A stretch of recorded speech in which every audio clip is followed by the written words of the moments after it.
केंद्रीय विद्यालय में हजारों हजार की संख्या में वैकेंसी हैं अलग अलग पोस्ट के लिए, चाहे आप स्पेशल एजुकेटर की तैयारी कर रहे हो, प्राइमरी टीचर हो, टीजीटी हो, पीजीटी हो, और वैकेंट पोस्ट का नंबर तक दिया हुआ है। जैसे प्राइमरी में 16,000 वैकेंसी हैं, इसी तरह से अलग अलग पोस्ट पे अलग अलग वैकेंसी, नंबर ऑफ वैकेंसीज की चर्चा हुई है। कुछ रिक्रूटमेंट के रूल्स में चेंजेस हैं, जो कई सारे चेंजेस ऐसे हैं जो अच्छे के लिए हुए हैं, उन पे हम चर्चा करेंगे। और वैकेंसी जो है केंद्रीय विद्यालय 2025 की जो वैकेंसी है वो आपको जल्दी ही देखने को मिल जाएगी। तो चर्चा करते हैं, समझते हैं कि क्या सब्जेक्ट कॉम्बिनेशन की बातें हैं, क्या चेंजेस हैं। जैसे अब पीजीटी कंप्यूटर साइंस के लिए जो है आपका बीएड कंपलसरी हो गया, या जो आपका सब्जेक्ट कॉम्बिनेशन की बातें हैं उन पे चर्चा करेंगे। ठीक है जी, चलिए बहुत बढ़िया। केंद्रीय विद्यालय जिसको बेसिकली 2025 ऐसा साल हमें नजर में आ रहा है जो कि अगर आपको एक नौकरी अच्छी जगह पे चाहिए तो वो मिल जाएगी अगर आप सही से मेहनत करते हैं तो, है ना। एक सरकारी नौकरी टीचिंग की अगर हम बात कर रहे हैं, चाहे केंद्रीय विद्यालय हो, ईएमआरएस की हम बात कर चुके हैं ऑलरेडी, तो जरूरी नहीं है कि आपके राज्य में वैकेंसी निकली हो, बट हाँ देश भर में एक नौकरी आप पक्की कर सकते हैं यदि आप सच में ढंग से तैयारी कर रहे हैं। अब यहाँ पे एक चीज और मैं आपको बता दूं, केंद्रीय विद्यालय का जो पूरा प्रोसेस है, तो आप पहले एक रिटर्न एग्जाम देते हैं, है ना। आप एक रिटर्न एग्जाम देते हैं जो ऑनलाइन हुआ था इस बार, लास्ट टाइम जितना मुझे याद है। तो एक सीबीटी कह देते हैं इसको हम, कंप्यूटर बेस्ड टेस्ट। वैसे तो पहले रिटर्न ही हुआ करता था, तो ये एक तरह से वही आपका ऑब्जेक्टिव टाइप टेस्ट है। ठीक, जितने भी नंबर का 180 का है, 150 का है, वॉटेवर, ठीक, वो अलग अलग लेवल पे रहता है। इसके बाद जब आप ये क्लियर कर लेते हैं, कट ऑफ इसकी, इसमें नेगेटिव मार्किंग होती नहीं है, कट ऑफ इसकी जब आप क्लियर कर लेते हैं तो फिर आपका इंटरव्यू है, जिसको डेमो टीचिंग जिसमें है और भी आपका बेसिक इंट्रोडक्शन है, उस पर चर्चा बाद में करेंगे। इंटरव्यू की चिंता तब कीजिएगा, पहले अभी आप इसकी तो तैयारी कर लो। ठीक, तो फिर इंटरव्यू है, फिर एक मेरिट बनती है कि भाई 85% मान लो रिटर्न का है, 15% इंटरव्यू का है, तो रिटर्न की महत्ता जो है या इंपॉर्टेंस वो ज्यादा रहती है एनी डे, या जो सीबीटी एग्जाम है उसकी ज्यादा रहती है, ऑब्जेक्टिव जो टेस्ट है उसकी इंपॉर्टेंस ज्यादा रहती है अगर हम बात कर रहे हैं किसकी, इंटरव्यू के मुकाबले। तो वो इंटरव्यू का अपना रोल है, लेकिन अभी आपको ये इस पे ही फोकस करना है, फिर आपको एक सरकारी नौकरी मिलती है। अगर हम पीआरटी की बात कर रहे हैं, ग्रेड बी की जॉब है, आप सभी जानते ही हैं। चलिए, ग्रेड बी की तो ये सारी जॉब्स हैं, बट एक अच्छे स्केल पे स्केल की जॉब है। ठीक है, स्पेशल एजुकेटर है जो विशेष बच्चों को पढ़ाएगा, बच्चे पर्सन विद डिसेबिलिटीज, या जो बच्चे स्पेशल नीड वाले हैं, चाहे विजुअल इंपेयरमेंट हो, यानी देख दृष्टि बाधित बच्चा है, अलग अलग एरियाज होते हैं, तो वो भी यहाँ पे अभी है। ठीक है, क्लास लेंगे बिल्कुल, बैचेस में तो चली रही हैं क्लासेस आपकी, और जैसे एग्जाम आएगा तो और बढ़ा देंगे। यूट्यूब पे हाँ मैं थोड़ा कम एक्टिव हूँ, धीरे धीरे वहाँ भी हम लोग मिलेंगे। ठीक, एग्जाम आएगा अभी ना, तो सीटेट आ रहा है, आए तब तो फिर हम लोग शुरू करें डेली की कहानी। अब कोई और बात हो तो आप पूछ सकते हैं। एक बार मैं आपको ये दिखा देती हूँ यहाँ पे जो क्राइटेरिया है। फॉर एग्जाम्पल, अगर हम जैसे ये हेडमास्टर की पोस्ट का क्राइटेरिया है, सारी ही पोस्ट अलग अलग लिखी हुई है इन्होंने। एक बार हम पीआरटी पढ़ लेते हैं, क्योंकि एक और इंपॉर्टेंट चीज है कि इन्होंने हर एक लेवल पे बताया हुआ है कि कितनी वैकेंसी किस पोस्ट के लिए खाली है ना। इसका मतलब पूरी गिनती हो गई, रिक्रूटमेंट के रूल्स आ गए, बस अब वैकेंसी का नोटिस आपके सामने आना बाकी है।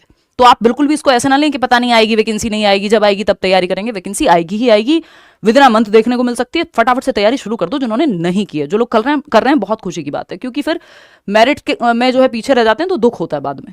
ठीक, तो रिक्रूटमेंट रूल, जैसे प्राइमरी टीचर की पोस्ट हम लेते हैं यहाँ पे, ये म्यूजिक वाला है, हम नॉर्मल वाला लेंगे, है ना, जो एकदम प्लेन बीए टाइप का प्राइमरी टीचर है। मजाक कर रही हूँ, आप समझ गए होंगे, प्लेन प्राइमरी टीचर, म्यूजिक वाला नहीं, स्पेशल एजुकेटर नहीं, है ना।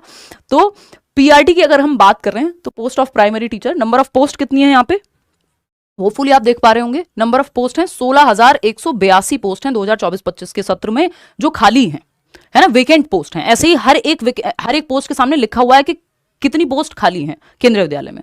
तो 16,000 अपने आप में बड़ा नंबर है, बस इतना लिखा हुआ है कि which is subject to variation depending on workload. Depend करेगा, ये घट या बढ़ सकती हैं, देखा जाएगा, बढ़ती तो खैर नहीं है, घट सकती हैं जब फाइनल नोटिफिकेशन आएगा, बट इतनी पोस्ट खाली हैं। ये क्लासिफिकेशन की अगर हम बात करें तो ये ग्रुप बी की जॉब है, सारी ही जो है ये बी की ही होती हैं आपकी, चाहे वो टीजीटी हो, पीजीटी हो, है ना। अगर हम बात करते हैं तो ये आपका इस पे स्केल लिखा हुआ है, जो कि एक अच्छा खासा होता है, उस पर आप बाद में जाएंगे, वो अपने आप मिल जाएगा। सैलरी देना वो सरकार का काम है, पहले आप नौकरी तो ले लें, एक अच्छी नौकरी, आपका 8th पे कमीशन भी आने वाला है, तो वो सब तो ठीक है, आप एक अच्छी तनख्वाह ले रहे होंगे, बट काम अपने आप में बहुत अच्छा है टीचिंग का, तो वो उसके लिए आप पहले मेहनत करिए, नौकरी ले लीजिए। एज लिमिट की जब हम बात कर रहे हैं तो एज लिमिट यहां पे लिखा हुआ है 30 साल से ज्यादा ना हो, but 5 years relaxation in upper age limit in case of employees of KVS. यदि आप केवीएस के एम्प्लॉय रहे हैं तो आपको 5 साल का रिलैक्सेशन मिल जाएगा। As relaxation for SC, ST, OBC, PWD, यानी आप किसी भी कैटेगरी से हैं, एससी से हैं, एसटी से हैं, ओबीसी से हैं, पीडब्ल्यूडी कैटेगरी से हैं, या फिर एक्स सर्विस पर्सन हैं। इन्होंने मैन लिखा हुआ है, बट मैं पर्सन बोलूंगी क्योंकि जेंडर बायस भाषा हो जाएगी अगर हम यहाँ पे, स्टीरियोटिपिकल लैंग्वेज हो जाएगी अगर हम यही यूज करते रहे, तो इसको केंद्रीय विद्यालय भी चेंज करें, मैं फिर से यही कहूंगी। And female candidate as applicable under the government of India KVS rules. तो फीमेल्स के लिए भी 5 साल का रिलैक्सेशन है। तो आप मान लीजिए 30 साल आपकी उम्र है और आप फीमेल हैं, बट आपके लिए 35 साल तक चलेगी बात, ठीक है ना? क्लियर है बात? तो यहां पे इन्होंने ये क्लियर नहीं किया हुआ है कि age relaxation for 5 years age relaxation in case of SC ST OBC PWD ex service person and female candidate as applicable under the. तो इनको टोटल, अब यहां पे ऐसा हो सकता है मान लीजिए कोई SC से और फीमेल भी है, तो यहां तो ऐसा कुछ नहीं लिखा हुआ कि 10 साल का रिलैक्सेशन मिल जाएगा, है ना? 5 ही मान के चले, बट इस पर क्लैरिटी नहीं है, नेगेटिव मार्किंग नहीं होती है भाई केंद्रीय विद्यालय में, ठीक है ना? चलिए, कोई और आपका सवाल हो तो आप कमेंट्स में पूछ लेना। और इसमें जो क्वालिफिकेशन है, मान लीजिए क्वालिफिकेशन की अगर हम चर्चा कर रहे हैं तो ये 35 साल ही मान के चलना, आप इसमें ऐसा मत सोचना 5 साल अलग से फिर जुड़ जाएंगे। मैं 35 ही मतलब 5 साल का ही रिलैक्सेशन मान लें, अगर आप फीमेल हैं या कैटेगरी से हैं तब भी ठीक, दोनों ही केस में। इसमें आपने 12th की हो, फिर उसके बाद आपका जो है BLED या फिर DLED आपने किया हुआ हो, ठीक, और 50% नंबर हो कम से कम, और यही कहानी है जो यहाँ पे लिखी हुई है। CTET क्वालिफाई किया हुआ हो, यानी कोई भी डिप्लोमा आपका हो, या फिर BLED जैसी डिग्री हो, या फिर आपका स्पेशल एजुकेशन वाला जो डिप्लोमा होता है DED। तो स्पेशल एजुकेटर जो है नॉर्मल प्राइमरी में भी अप्लाई कर पाएंगे, स्पेशल एजुकेटर में भी अप्लाई कर पाएंगे, ठीक है ना? यहाँ लिखा हुआ है 2 years diploma in education special education from RCI rehabilitation council of India, qualified CTET। तो 3 चीजें हैं यहाँ पे। Proficiency to teach through Hindi and English medium, ये केंद्रीय विद्यालय के हर एक पोस्ट पे लिखा हुआ है कि हिंदी और इंग्लिश मीडियम दोनों को आप पढ़ा पाएं। वो इंटरव्यू में भी ये चीज काम आती है, तो उसकी टेंशन आपको नहीं लेनी है। पेपर बाइलिंगुअली आता है, चाहे आप हिंदी मीडियम से हो चाहे इंग्लिश मीडियम से हो, दोनों में देख पाएंगे। तो यहाँ पे सिंपल है, एक तो आपका डिप्लोमा यानी DLED BTC BEd ETE जो भी अलग अलग स्टेट में बोलते हैं, प्लस 2 साल का डिप्लोमा, प्लस आपका आप CTET किया हुआ होना चाहिए आपने, ठीक। इसमें स्पेशल एजुकेशन वाला डिप्लोमा भी चल जाएगा। चलिए, इसके अलावा आपका कोई भी डाउट हो तो आप कमेंट्स में पूछ लीजिएगा। यही मुख्य मुख्य बातें थी कि वैकेंसी आने ही वाली है केंद्रीय विद्यालय की, और ये ऐसे ही नहीं कहा जा रहा है, ये प्रॉपर चीज़ें हमारे सामने हैं, वेबसाइट पे ये सारी बातें की हुई हैं।